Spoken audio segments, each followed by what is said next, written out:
Le Seigneur soit avec vous et avec votre esprit. Bonne nouvelle de Jésus-Christ selon saint Jean. Gloire à toi, Seigneur. Jean au chapitre 20, les versets 19 à 31. C'était après la mort de Jésus, le soir venu, en ce premier jour de la semaine, alors que les portes du lieu où se trouvaient les disciples étaient verrouillées. Par crainte des Juifs, Jésus vint et il était là au milieu d'eux. Il leur dit, « La paix soit avec vous. » Après cette parole, il leur montra ses mains et son côté. Les disciples furent remplis de joie en voyant le Seigneur. Jésus leur dit de nouveau, « La paix soit avec vous. De même que le Père m'a envoyé, moi aussi je vous envoie. » Ayant ainsi parlé, il souffla sur eux et il leur dit, « Recevez l'Esprit Saint. À qui vous remettrez ses péchés, ils seront remis. À qui vous maintiendrez ses péchés, ils seront maintenus. » Or, l'un des 12, Thomas appelé Didyme, c'est-à-dire jumeau, n'était pas avec eux quand Jésus était venu. Les autres disciples lui disaient, « Nous avons vu le Seigneur. » Mais il leur déclara, « Si je ne vois pas dans ses mains la marque des clous, si je ne mets pas mon doigt dans la marque des clous, si je ne mets pas la main dans son côté, non, je ne croirai pas. » 8 jours plus tard, les disciples se trouvaient de nouveau dans la maison et Thomas était avec eux. Jésus vient alors que les portes étaient verrouillées et il était là au milieu d'eux. Il dit, « La paix soit avec vous. » Puis il dit à Thomas, « Avance ton doigt ici et vois mes mains. Avance ta main et mets-la dans mon côté. Cesse d'être incrédule, mais sois croyant. » Alors Thomas lui dit, « Mon Seigneur et mon Dieu. » Jésus lui dit, « Parce que tu m'as vu, tu crois. Heureux ceux qui croient sans avoir vu. » Il y a encore beaucoup d'autres signes que Jésus avait faits en présence des disciples et qui ne sont pas écrits dans ce livre. Mais ceux-là ont été écrits pour que vous croyiez que Jésus est le Christ, le Fils de Dieu, et pour qu'en croyant, vous ayez la vie en son nom. Acclamons la parole de Dieu. Louange à toi, Seigneur Jésus. Bien-aimés de Dieu, chers frères et sœurs en Christ, loué soit Jésus-Christ. Loué soit le saint nom de Jésus-Christ. Bonjour à tout le monde et bonne fête de la miséricorde du Seigneur. Le deuxième dimanche de Pâques a été instauré comme étant le dimanche de la miséricorde par le pape Jean-Paul II, par le pape Saint Jean-Paul II de vénérée mémoire. Pourquoi nous célébrons la miséricorde de Dieu? La miséricorde, nous pouvons la définir encore comme l'amour de Dieu pour l'humanité. Parce que là où le Seigneur est, comme l'a dit à ses disciples, il voudrait que là aussi on soit.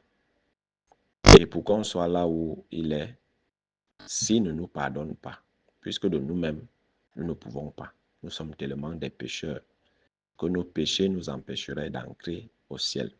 Alors, la miséricorde est une planche de salut offerte à l'humanité par Dieu à travers les meurtrissures de son Fils Jésus-Christ. Jésus-Christ, même dans son dernier soupir, est miséricordieux envers ses bourreaux, envers même ceux qui sont crucifiés avec lui et qui se moquent de lui. Même en mourant, il a toujours eu à prier pour le pardon des péchés de ses bourreaux. Quel exemple de miséricorde! Et durant tout son ministère terrestre, Jésus a passé le temps à nous dire, « Soyez miséricordieux comme votre Père est miséricordieux. » C'est cette miséricorde que nous célébrons aujourd'hui, cette miséricorde qui jaillit du cœur aimant de Dieu pour l'humanité. Ce cœur qui a été transpercé.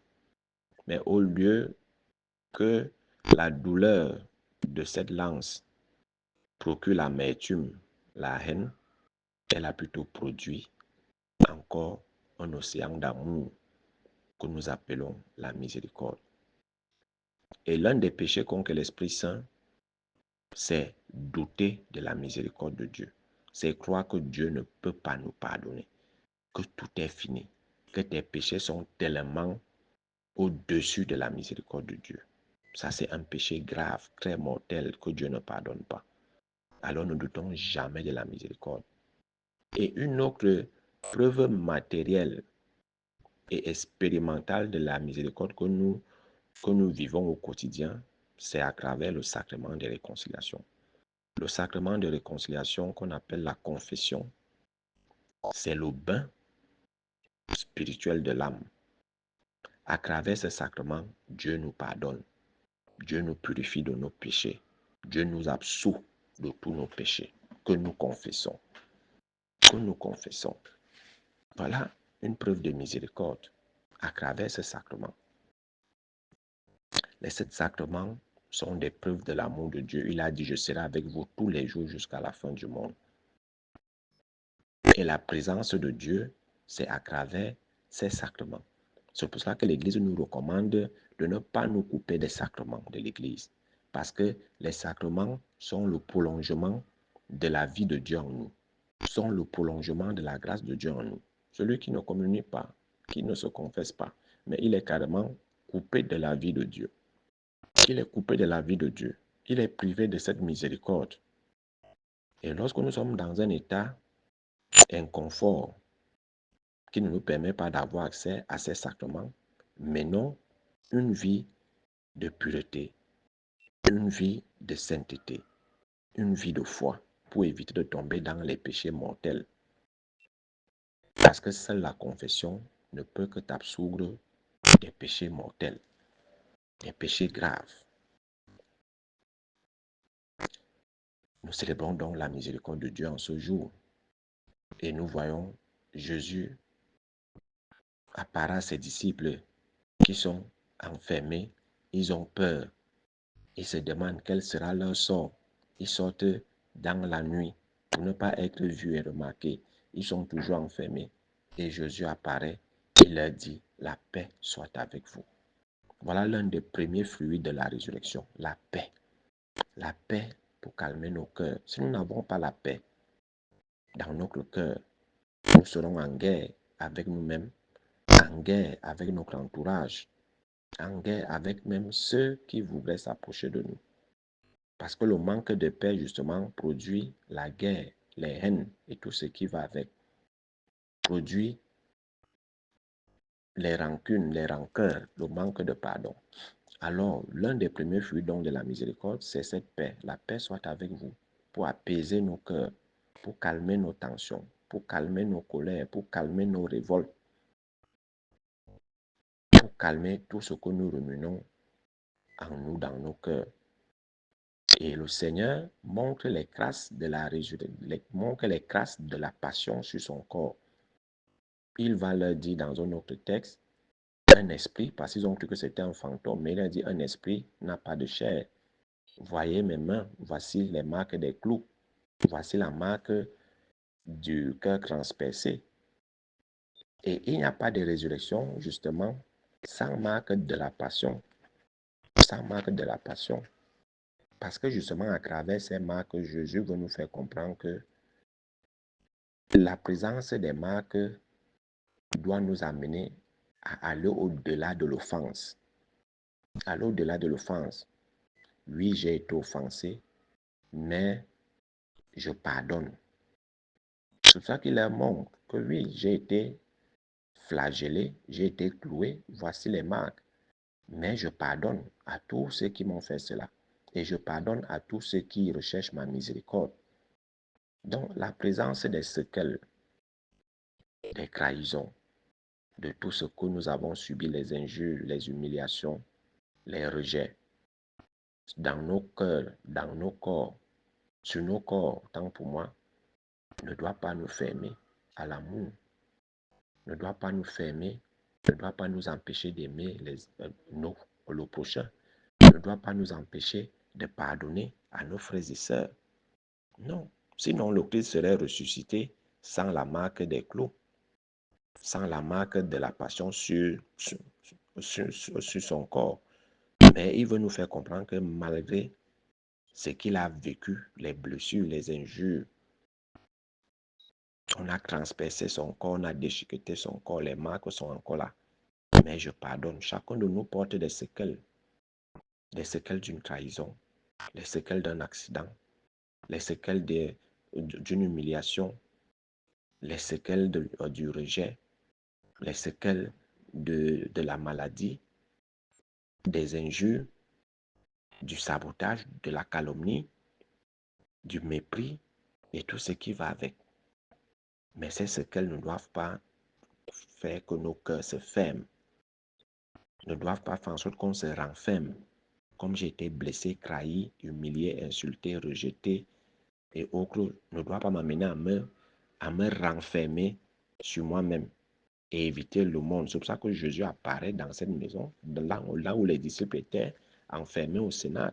Il apparaît, les portes étaient fermées. Et il dit, la paix soit avec vous. Pourquoi vous renfermez-vous? Pourquoi pensez-vous que tout est fini?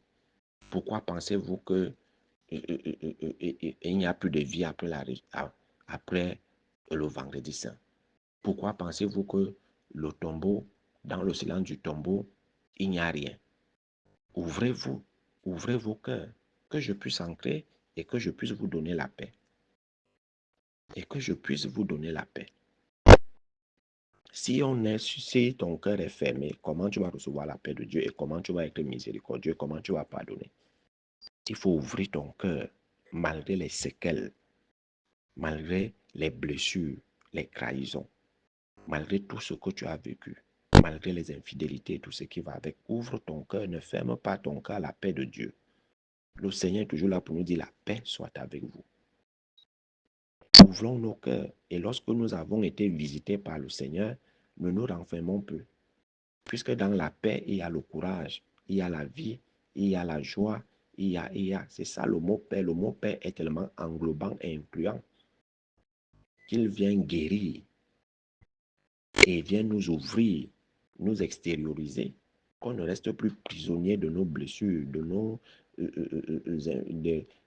nos trahisons, de ce qu'on a vécu et tout. On ne doit plus rester prisonnier, on ne doit pas rester enfermé dans ça. Sinon, on ne va jamais avancer, sinon on ne va jamais connaître la joie de la résurrection, sinon on ne va jamais pardonner à ceux qui nous ont fait du tort. C'est pour ça que les portes fermées, les cœurs fermés, le Seigneur apparaît et nous dit, la paix soit avec vous. Et à travers cela, il leur dit, vous remettrez, et il a dit, recevez l'Esprit Saint. À qui vous remettrez ses péchés, ils seront remis. À qui vous maintiendrez ses péchés, ils seront maintenus. Voilà l'institution de sacrement de réconciliation. C'est la force de l'Esprit Saint. Lorsqu'on s'ouvre, c'est l'Esprit Saint qui nous anime à nous ouvrir et à pardonner. Il donne le pouvoir de pardonner. Il donne le pouvoir d'absoudre les péchés. Pour dire, ne soyez pas renfermés sur ce qu'on m'a fait, sur ce que vous avez subi comme trahison, sur les injures, sur les intimidations. On veut vous faire du mal, on vous intimide de ne plus parler en mon nom, de ne plus annoncer. N'ayez pas peur. Voici, recevez l'Esprit Saint. L'Esprit Saint, c'est la force. Demandons toujours cette force dans notre cœur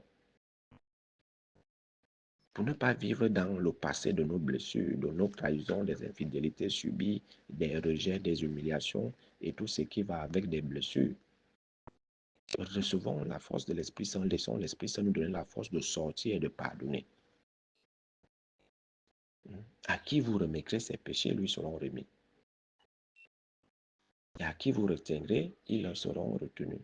Mais là, il s'agit du sacrement de réconciliation. Ça veut dire que le prêtre peut décider de t'absoudre ou de ne pas t'absoudre s'il constate que dans la confession, tu blagues, comme Padre Pio, comme Saint Padre Pio faisait.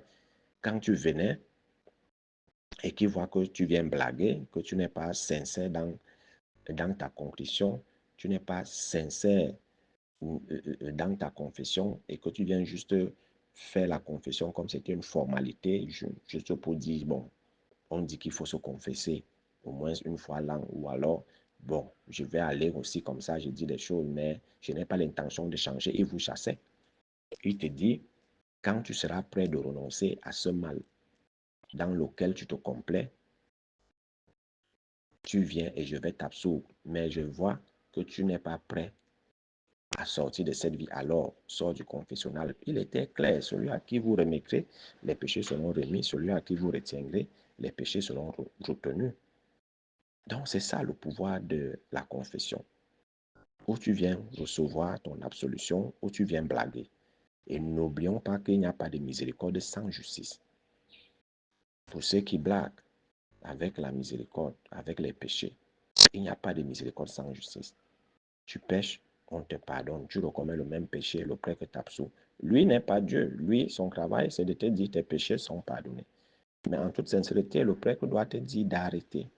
Parce qu'on n'est pas là pour t'encourager dans le mal. Il n'est pas là pour dire, oui, bon, tu vois, tout le monde pêche, tous les hommes sont infidèles, bon, va, ça va, mais sois plus prudent quand tu trompes. C'est mon nom. On ne doit pas te dire ça dans la confession. On doit te dire, mon frère, arrête de tromper ta femme. Arrête d'être infidèle. Arrête de chercher les femmes des autres. Arrête de voler. Arrête de mentir. Arrête de faire la sorcellerie. Sors de la secte dans laquelle tu es. Sors de la franc-maçonnerie de la Rose aux Croix. Sors de ce que dans quoi tu fais. Laisse le trafic des organes. Cesse de bloquer les gens. Laisse les marabouts et tout ce qui va avec. On doit vous le dire dans la confession quand tu confesses tes péchés. On doit vous dire que le mal que tu as fait est mauvais. C'est pour ça que Jésus, avec Marie-Madeleine, va dire avec la femme adultère, va dire, te voilà pardonné, va, tes péchés sont pardonnés, mais ne recommence plus, sinon il va t'arriver pire. Jésus est clair, il lui dit, si tu recommences, il va t'arriver pire. Et même au paralysé de la piscine de Bethsata, quand il revient, Jésus lui dit, te voilà guéri, mais si tu recommences, il va t'arriver pire. Donc, si nous jouons avec le péché va finir par nous clouer, va finir par nous paralyser un jour. Ce que nous tolérons aujourd'hui finira par nous vaincre demain. Donc, à force de fricoter, de jouer avec le même péché, il finira par t'enterrer, il finira par te détruire définitivement. Donc, ce n'est pas pour rien qu'on dit, quand tu viens te confesser, sache que la confession, c'est un engagement. Sache que la confession, c'est une conversion. Ça veut dire que les péchés que tu viens de dire, que tu viens d'accuser, tu ne dois plus les reprendre. Et moi, je dis toujours de faire la liste de ces péchés pendant ton examen de conscience. Viens dire tes péchés devant le prêtre avec un sincère regret, une sincère contrition et garde la liste de tes péchés. Et chaque jour, exerce-toi à la fin de la journée à relire tes péchés. Est-ce que je suis retombé dans le mensonge? Est-ce que je suis retombé dans le commérage? Est-ce que je suis retombé dans l'infidélité? Est-ce que je suis retombé dans le mensonge, dans ceci, dans le vol? Tu vas voir qu'au bout d'un mois, le fait de toujours faire ton examen de conscience à la fin de la journée, tu vas voir que dans un mois, tu auras déjà évolué. Il y a des péchés qui ne vont plus revenir parce que tu prêtes déjà attention, parce que tu as fait l'acte de conclusion que, avec le secours de la Sainte Grâce, tu ne vas plus refaire. Et la grâce de Dieu va t'accompagner. Et au bout d'un mois, tu vas voir que sur 10 péchés que tu as eu à accuser, tu te retrouves en train de ne plus tomber dans 5. Et c'est ça justement le chemin de la sainteté. Donc on ne va pas jouer avec la miséricorde de Dieu parce qu'il est miséricordieux, alors péchons, alors péchez. Et chaque confession, il y a une réparation. En fonction du tort commis, il faut réparer. Il n'y a pas seulement que tes péchés sont pardonnés et pourtant tu n'as pas réparé le tort que tu as commis. Donc on doit être strict dans la confession. Mais certains n'aiment pas ça. Ils aiment aller là où on va dire, oui, c'est bon, tes péchés sont pardonnés, va dans la paix. Mais ça, c'est une mauvaise miséricorde. Ça c'est t'amener à continuer à pécher. On doit te donner des conseils, on doit être ferme avec toi. Et si tu as commis quelque chose de grave, un péché mortel, on va te dire de réparer cela. De réparer cela. Et certains, quand on dit, va faire ta pénitence, il sort, il part, il ne fait pas la pénitence. La confession n'est pas complète. L'absolution n'a pas été complète parce que tu n'as pas fait ta pénitence et tu n'as pas fait réparation. Donc faisons attention avec ce pan. La confession, nous ne jouons pas avec le sacrement de réconciliation, nous ne jouons pas avec la miséricorde de Dieu. Nous ne jouons pas avec la miséricorde. Beaucoup se retrouveront en enfer et diront qu'ils se confessaient. Mais est-ce que tu as fait pénitence après? Est-ce que tu as fait réparation après? Donc faisons attention. Donc voilà, bien-aimés de Dieu, le Seigneur invite donc ses disciples à pardonner et à retenir à ceux dont il voit que pour le moment, ils ne sont pas encore prêts à avoir l'absolution. Donc, seront donc les apôtres de la miséricorde. Et le Seigneur nous invite à croire sans avoir vu. C'est la 9e béatitude. Heureux ceux qui croient sans avoir vu. Pour dire à Thomas, voici les preuves de la résurrection. Voici les clous. Voici la marque des clous. Mets ta main, touche, touche. Et en pensant poignarder, transpercer le cœur de Jésus, on pensait que ce cœur va se fermer. Mais en fait, ce cœur est toujours resté aimant, même jusqu'à la croix. Ce cœur est resté aimant. D'où l'eau jaillissant de la miséricorde divine dans nos vies. Alors, allons nous plonger dans cet océan de miséricorde. Lavons toutes nos souillures, tous nos péchés, les péchés de nos ancêtres, de nos familles, les péchés lourds, sombres de nos familles. Lavons-les dans la miséricorde. Demandons pardon pour nous-mêmes, pour nos familles, pour nos ancêtres. Confessons leurs péchés, connus et inconnus, afin que la miséricorde de Dieu purifie nos familles, purifie nos arbres généalogiques. Donc, bien-aimés de Dieu, en ce dimanche de la miséricorde, le Seigneur nous invite donc à être ses apôtres de la paix et de la miséricorde. Que les blessures ne nous empêchent pas d'être miséricordieux, mais que ces blessures nous rappellent toujours que nous avons été blessés, offensés, humiliés, mais nous allons au-delà de cela et nous pardonnons. C'est pour ça que Jésus reste toujours avec les grâces de la passion pour montrer que je suis au-delà de tout le mal, que je domine le mal et c'est pour ça que je pardonne le mal. Donc nous aussi apprenons à pardonner le mal. Sinon, ne disons plus dans le Notre Père, pardonne-nous comme nous avons pardonné et pourtant on sait bien qu'on ment. On sait bien qu'on ne pardonne pas. Donc, sachons que cette phrase-là signifie, Seigneur, si je ne pardonne pas, ne me pardonne pas aussi. Voilà le vrai sens de cette phrase de notre Père. Donc, soyons miséricordieux comme Dieu est miséricordieux. Que la miséricorde de Dieu remplisse l'univers et que beaucoup de pécheurs endurcis reviennent sur le droit chemin. Nous prions donc pour la conversion de tous les pécheurs endurcis. Nous prions pour la conversion de toutes les âmes égarées. Nous prions pour la conversion de toute l'Église, de tous les prêtres et évêques. Prions pour leur conversion et que chacun de nous fasse l'expérience de la miséricorde de Dieu et que la paix soit avec vous. Loué soit Jésus-Christ à jamais.